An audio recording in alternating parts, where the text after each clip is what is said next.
আসসালামু আলাইকুম। বিজ্ঞান লাইভ ক্লাসে তোমাদেরকে স্বাগত। আজকে আমাদের ক্লাসে আমরা মূলত ক্রোমোজোমের পরে টপিকস অর্থাৎ ডিএনএ নিয়ে আলোচনা করব। তো লাস্ট ক্লাসে আমরা ডিএনএ আসলে ক্রোমোজোমের ভৌত এবং রাসায়নিক গঠন নিয়ে আলোচনা করেছিলাম। তো আজকের ক্লাসে মূলত আমরা ডিএনএ নিয়ে আলোচনা শুরু করব। তো তোমরা ক্লাস 9 এ পড়ে আসছো বিজ্ঞানে deoxy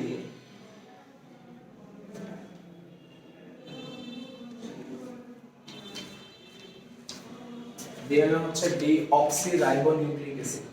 deoxy ribonucleic acid. Deoxy শব্দের অর্থ কি? ডি শব্দের অর্থ হচ্ছে নাই। ডি শব্দের অর্থই হচ্ছে নাই। কি নাই? অক্সি। অক্সি মানে হচ্ছে oxygen.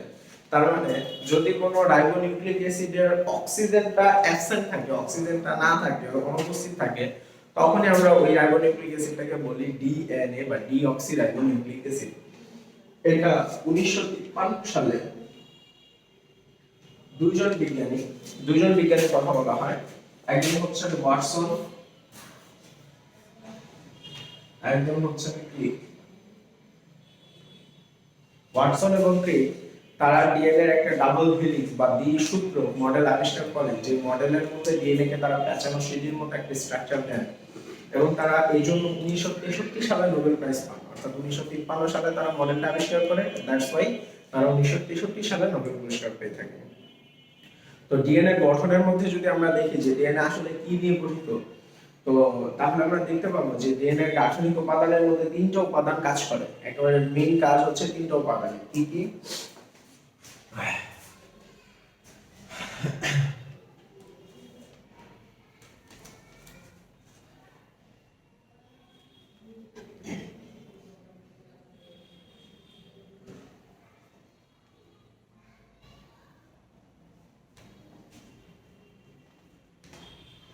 Ribose sugar, nitrogen base এবং phosphoric acid. Ribose sugar, nitrogen base এবং ফসফরিক অ্যাসিড, এই তিনটা উপাদান নিয়ে মূলত ডিএনএ, এবং একই সাথে মনে রাখবো এই তিনটা উপাদান নিয়ে আরএনএ গঠিত হয়। Ribose sugar, nitrogen base, phosphoric acid. এর মধ্যে রাইবোজ সুগার এবং নাইট্রোজেন বেসকে এই দুইটাকে একত্রে বলা হয় নিউক্লিওটাইড। নিউক্লিওটাইড। এবং এটা যখন এই রাইবোজ নিউক্লিওটাইডের সাথে যখন ফসফেট গ্রুপটা বা ফসফরিক অ্যাসিডটা যখন অ্যাড হয়, তখন এই হোল ব্যাপারটাকে বলা হয় নিউক্লিওটাইড।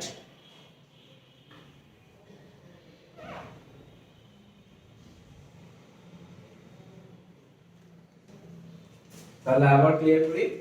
তাহলে রাইবোজ সুগারের সাথে নাইট্রোজেন বেস একসাথে হলে নিউক্লিওসাইড, নিউক্লিওসাইডের সাথে ফসফরিক অ্যাসিড বা ফসফেট গ্রুপ যুক্ত হলে তাকে আমরা বলে থাকি নিউক্লিওটাইড। এরকম অসংখ্য নিউক্লিওটাইড একত্রিত হয়ে মূলত আমাদের ডিএনএ স্ট্র্যান্ডগুলো তৈরি করে থাকে। ডিএনএ যে সূত্রগুলো আছে সেগুলো তৈরি করে।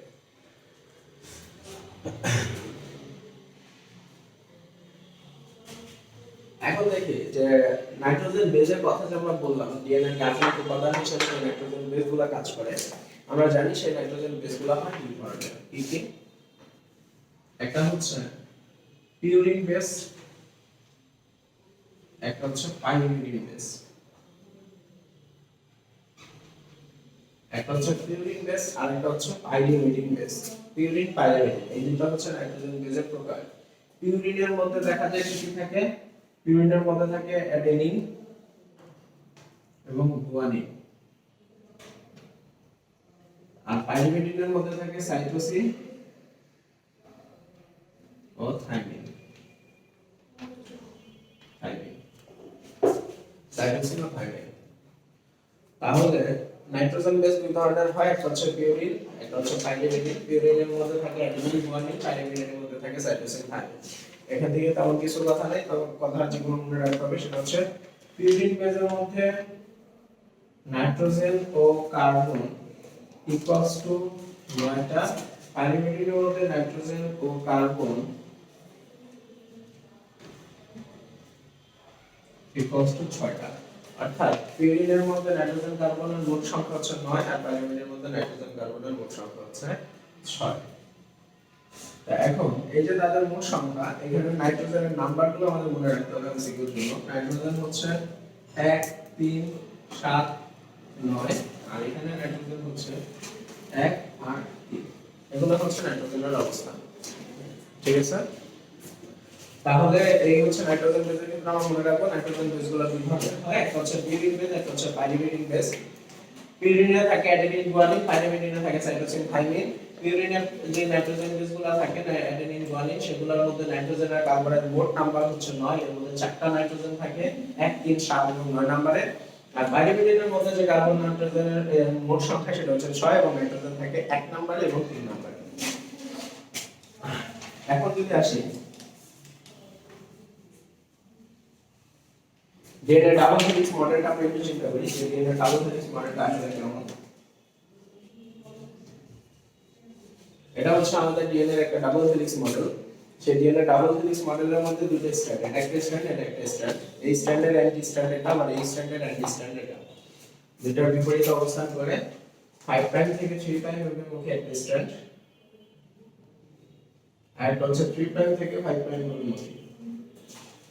একটা হচ্ছে 5 to 3 আর একটা হচ্ছে 3 to 5 অভিমুখে হয়। কেন হয় এটার একটা ব্যাখ্যা আছে।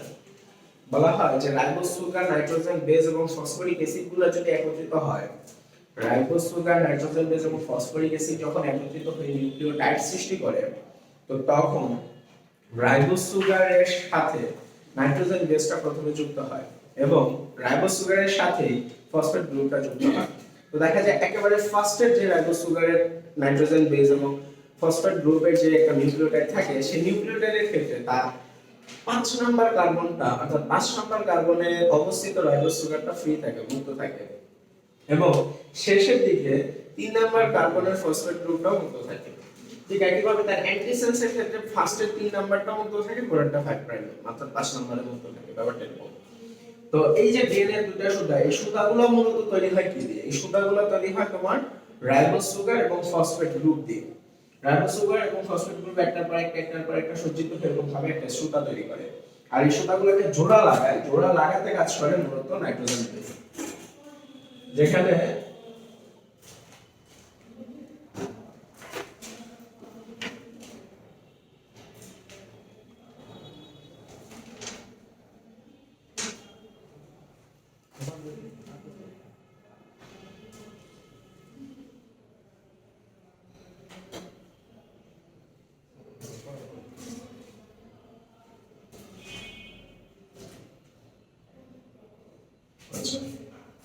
এরকম ভাবে নাইট্রোজেন বেসগুলো পরস্পরের সাথে জোড়া লেগে সুতা দুটাকে একত্রিত করে। বলা হয় ডিএনএ এর একটা ডাবল হেলিক্সের মধ্যে এরকম একটা পূর্ণ ঘূর্ণনের কথা যদি আমরা চিন্তা করি, একটা ফুল হেলিক্সের দৈর্ঘ্য হচ্ছে 34 degree angstrom, 34 angstrom, 34 degree angstrom, এবং একটা পূর্ণ ঘূর্ণনের মধ্যে টোটাল এরকম নাইট্রোজেন বেস পেয়ার থাকে 10টা নাইট্রোজেন বেস পেয়ার থাকে। তাহলে 10টা নাইট্রোজেন বেস পেয়ার যদি 34 অ্যাংস্ট্রমের সমদূরত্বে অবস্থান করে, তাহলে তাদের একটা থেকে আরেকটা দূরত্ব হচ্ছে 3.4 অ্যাংস্ট্রম। আর এই যে ডিএনএ সুতা দুইটাকে আমরা দেখতেছি চিত্রাকার সময় এখানে লেগে যাচ্ছে, আসলে ব্যাপারটা এরকম না। ডিএনএ দুইটা সুতা সব সময় সমদূরত্ব থেকে ঘুরে বাঁক খায়। এই যে বাঁকা হয়, এই বাঁকাটাও সমদূরত্ব থেকে হয়। প্রত্যেকটা স্ট্র্যান্ডের প্রত্যেকটা জায়গার মধ্যে ডিএনএ দুইটা সুতার বাঁকটা সমদূরত্বে থাকে এবং সেই দূরত্বটার মান হচ্ছে 20 অ্যাংস্ট্রম। এই যে এখানে যে ব্যাসটা আছে সেটা হচ্ছে 20 অ্যাংস্ট্রম, 20 অ্যাংস্ট্রম। তাহলে ডিএনএ ক্ষেত্রে আমরা যে কথাগুলো মনে রাখবো সেটা হচ্ছে ডিএনএ গঠনে এক নাম্বার কথা হচ্ছে ডিএনএ অসংখ্য নিউক্লিওটাইড দিয়ে তৈরি হয়। নিউক্লিওটাইডের মধ্যে থাকে nitrogen base, ribose sugar, phosphate group. এর মধ্যে ডিএনএ যে দুইটি স্ট্র্যান্ড, এই স্ট্র্যান্ডগুলো তৈরি হয় নাইট্রোজেন ফসফেট গ্রুপ এবং রাইবোজ সুগার দিয়ে, এবং স্ট্র্যান্ড দুইটাকে জোড়া লাগায় নাইট্রোজেন বেস। নাইট্রোজেন বেসগুলো দুই ধরনের হয়, অ্যাডেনিন গুয়ানিন, পিউরিন এবং পাইরিমিডিন। পিউরিন বেসের মধ্যে দুটো থাকে অ্যাডেনিন গুয়ানিন, আর পাইরিমিডিনের মধ্যে দুটো থাকে সাইটোসিন থাইমিন। তো দেখা যায় পিউরিনের অ্যাডেনিন পাইরিমিডিনের থাইমিনের সাথে হাইড্রোজেন বন্ড দিয়ে যুক্ত হয়, ডাবল বন্ড থাকে। আবার পিউরিনের সাইটোসিন, পাইরিমিডিনের সাইটোসিন পিউরিনের গুয়ানিনের সাথে ট্রিপল বন্ড, তিনটা হাইড্রোজেন বন্ড দিয়ে যুক্ত হয়। এরকম ভাবে এরা দুইটা সুতা পরস্পরের সাথে যুক্ত হয়ে যায়। তো বলা হয় ডিএনএ যে সুতাগুলো যুক্ত হওয়ার পরে তারা যে ঘূর্ণন সৃষ্টি করে, ঘূর্ণনটা কেন সৃষ্টি করে? ঘূর্ণনটা সৃষ্টি করে মূলত ক্রোমোজোমের ভিতরে কিছু হিস্টোন প্রোটিন থাকে, সেই হিস্টোন প্রোটিনের আকর্ষণে ডিএনএ এর এই সুতা দুটো বাঁক খায়। কারণ এই সুতাগুলো হচ্ছে নেগেটিভলি চার্জ এবং প্রোটিনগুলো হচ্ছে পজিটিভলি চার্জ। তো স্বাভাবিকভাবে পজিটিভ চার্জের আকর্ষণে যখন নেগেটিভ চার্জগুলো এসে জমা হতে থাকে, তো তখন তারা এরকম ভাবে পাকাইতে থাকে, ফাঁক হতে থাকে।